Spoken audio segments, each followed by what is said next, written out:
안녕하십니까? 러빙타임 새벽을 여는 예수 묵상 시간입니다. 오늘의 예수 묵상 범위는 요한계시록 2장 8절로 11절까지의 말씀입니다. 오늘로 이 말씀 속에서 하루를 살아가는 데 필요한 영적인 힘을 얻게 되기를 간절히 소원합니다. 먼저 본문 말씀을 읽도록 하겠습니다. 서머나 교회의 사자에게 편지하라. 처음이며 마지막이요 죽었다가 살아나신 이가 이르시되, 내가 네의 환난과 궁핍을 알거니와 실상은 네가 부요한 자니라. 자칭 유대인이라 하는 자들의 비방도 알거니와 실상은 유대인이 아니야 사탄의 회당이라. 너는 장차 받을 고난을 두려워하지 말라. 볼지어다 마귀가 장차 너희 가운데에서 몇 사람을 옥에 던져 시험을 받게 하리니 너희가 10일 동안 환난을 받으리라. 네가 죽도록 충성하라. 그리하면 내가 생명의 관을 네게 주리라. 귀 있는 자는 성령이 교회들에게 하시는 말씀을 들을지어다. 이기는 자는 둘째 사망의 해를 받지 아니하리라. 말씀 줄거리입니다. 서머나 교회는 환난과 궁핍을 경험했습니다. 예수님은 그러나 그들이 부유한 자라고 칭찬하셨습니다.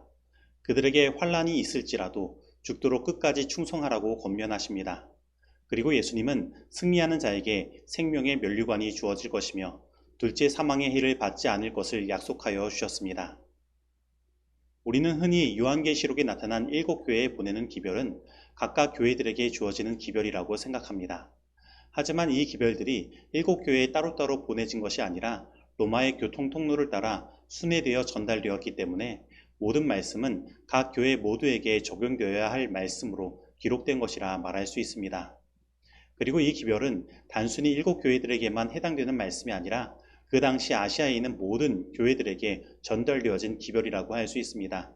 왜냐하면 각 교회마다의 형편과 상황이 다를지 몰라도 크게 보면 이 7교회가 처한 상황의 범주에 맞춰 각 교회들의 상황을 맞추어 생각할 수 있기 때문입니다.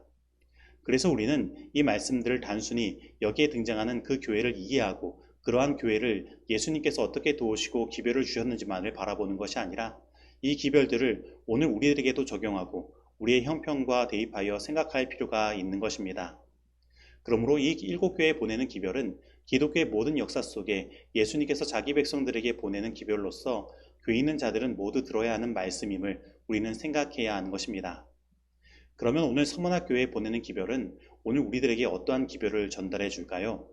서모나는 현대의 터키의 서부 항구 도시인 이즈미르로 에게의 동쪽 해안의 부리기아와 리이다 교차로에 위치한 무역 항구 도시였으며 에베소의 북쪽 약 40마일 떨어진 지점에 있었습니다.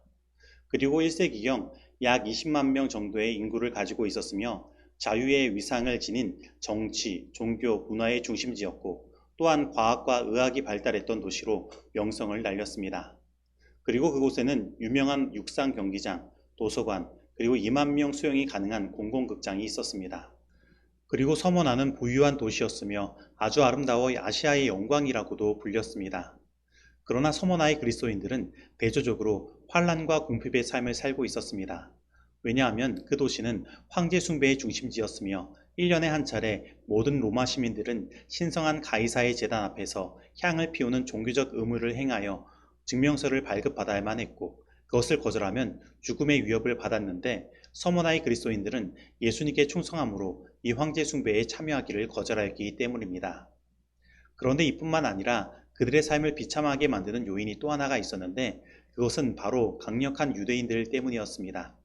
이 유대인 집단들은 그리스도인들을 모욕하고 악의적으로 고소하고 이방인들로 하여금 그리스도인들을 대항하도록 선동하였으며 그리스도인들을 핍박하기 위하여 당국자들을 자극한 것입니다. 그들은 성찬 예식을 행하는 그리스도인들을 향해 식인 행습을 행하는 자들이며 정부에 충성하지 않는 자들이라고 비난한 것입니다. 그래서 사도 요한은 오늘 본문 말씀에서 이 유대인의 집단을 사단의 회라고 지칭한 것입니다.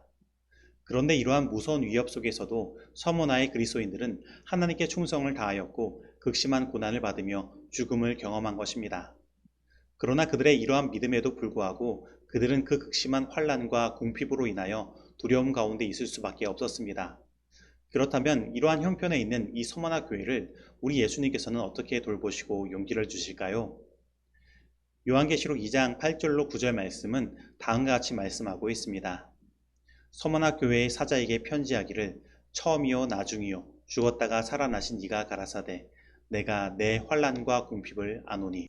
예수님께서는 먼저 그들에게 자신을 죽었다가 살아나신 분으로서 자신도 그러한 고난과 궁핍을 경험하고 죽음도 경험했던 분으로 소개하므로 서머나의 그리스도인들과 공감대를 형성하시고 그들의 환난과 궁핍을 내가 알고 있다고 말씀하시는 것입니다. 우리가 살면서 나의 삶 가운데 극심한 어려움과 괴로움을 당하고 있을 때 많은 사람들이 위로를 해주지만 그 위로가 나에게 전혀 위로로 다가오지 못하는 것을 경험할 때가 있습니다. 하지만 나와 같은 형편, 나와 같은 경험을 한 사람들을 만났을 때, 그리고 나보다 더 힘든 경험을 한 사람들을 만나고 그들에게 내가 그 마음을 알고 있다고 얼마나 힘들었냐는 말을 들으면 공감이 되고 위로가 되는 경험을 하는 것을 보게 됩니다. 그런데 오늘 예수님은 바로 이러한 어려움을 당하는 그리스도인들에게 나도 너희와 같이 고난을 당했고 죽임을 당했던 존재로 너희의 형편과 아픔을 알고 있다고 말씀하시며 우리들과 공감하시는 것입니다. 그러나 예수님은 단순히 그들과 공감하시고 위로하시는 것으로 끝나시지 않으셨습니다. 그들에게 고난에 대한 두려움을 멈추고 끝까지 충성하라고 말씀하시는 것입니다. 왜냐하면 예수님 자신도 죽으셨지만 살아나신 것처럼 지금 고난과 핍박으로 말미암아 그들이 죽음을 경험한다고 하더라도 그들은 하나님께서 준비하신 생명의 면류관을 얻어 다시 살아나게 될 것을 예수님께서 약속하셨기 때문입니다. 그리고 그들이 지금 당하는 고난을 예수님은 열흘의 짧은 기간이라고 말씀하시는 것입니다. 다시 말하면 이 고난은 끝이 있으며 우리가 받을 영원한 시간에 비하면 굉장히 짧은 시간이라는 것입니다. 그래서 조금만 견디면 이 고난의 끝이 다가오는 것입니다. 이 모든 고난은 시간이 지나면 해결될 것입니다. 그래서 우리는 조급해하지 말고 인내할 필요가 있는 것입니다. 오늘 우리의 삶 가운데는 어떠한 어려움과 아픔이 있습니까? 우리는 얼마나 삶 속에서 힘들어하고 눈물을 흘리고 있습니까? 그리고 그 어느 누구도 나를 알아주지 않는 것 같아서 외로워하고 있습니까?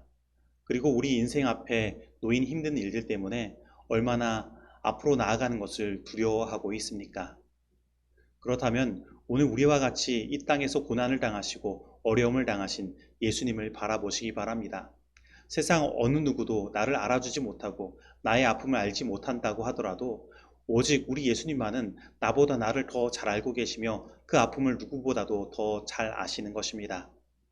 그리고 우리 예수님은 그 아픔을 이미 경험한 분으로서 오늘 우리가 고통 가운데서 눈물을 흘릴 때 함께 눈물을 흘려 주시는 분이십니다.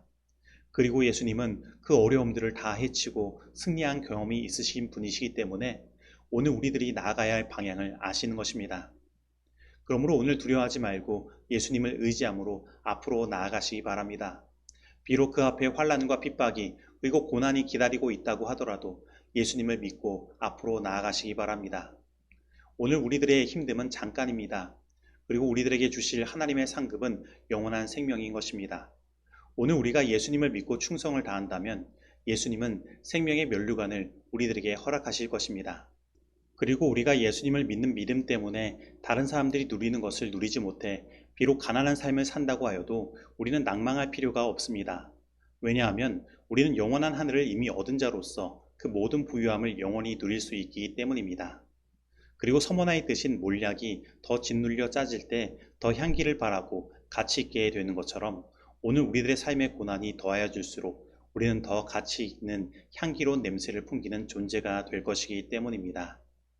하나님은 당신의 사업에 온 마음을 바쳐 헌신하는 자들을 보신다. 그분은 사람들이 자기 자신과의 격렬한 투쟁을 하는 것을 지켜보시고 그들의 승리를 주목하신다. 이 모든 것은 하나님과 천사들이 잘 알고 계신다. 여호와를 경외하고 그 이름을 존중히 생각하는 자들은 그의 앞에 있는 기억책에 기록된다. 성공의 비결은 우리의 지식이나 지위에 있는 것이 아니며 또 사람의 숫자나 재간이나 그들의 의지에 달려 있는 것도 아니다. 우리는 자신의 무력함을 느끼고 그리스도를 명상해야 한다. 즐겨 순종하는 자는 모든 능력의 근원이 되시고 모든 생각의 근원이 되시는 자를 통하여 이기고 또 이기는 생애를 살 수 있게 될 것이다. 신물교훈 404페이지의 말씀입니다. 적용하도록 하겠습니다. 오늘 나는 나를 진정으로 위로하시고 나와 공감하시는 예수님을 만나고 있습니까? 오늘 나는 나에게 다가온 고난과 시련들이 영원한 것이 아니라 끝이 있다는 것을 알고 예수님을 의지하고 인내함으로 나아가고 있습니까? 오늘 나로 하여금 고난과 시련의 두려움 때문에 앞으로 나아가지 못하게 만드는 것은 무엇입니까? 오늘 이 말씀 속에서 내가 실천해야 할 것은 무엇입니까? 기도하시겠습니다. 하나님 아버지, 오늘 나의 삶에 다가온 시련과 아픔들이 나만의 아픔이 아니라는 것을 알려주시고 오늘 이미 이 땅에서 나와 같은 아픔과 시련을 겪으시고 십자가의 고통과 죽음의 두려움도 이기신 예수님을 선물로 허락하시고 나와 진심으로 공감해 주시니 감사드립니다. 하나님, 오늘 예수님을 의지하고 나에게 있는 모든 시련과 아픔들을 이겨나가길 원합니다. 예수님의 십자가의 승리가 곧 나의 승리가 되기를 원합니다. 오늘 나로 하여금 인내로써 주님을 의지하게 하시고 예수님께 충성된 삶을 살게 하여 주시옵소서. 그리고 예수님이 나와 함께 계시다면 죽음도 두렵지 않은 신앙을 갖게 하시고 오직 하나님께서 하늘에서 준비하신 생명의 면류관을 바라보고 앞으로 나아가게 하여 주시옵소서. 예수님의 이름으로 기도드립니다. 아멘.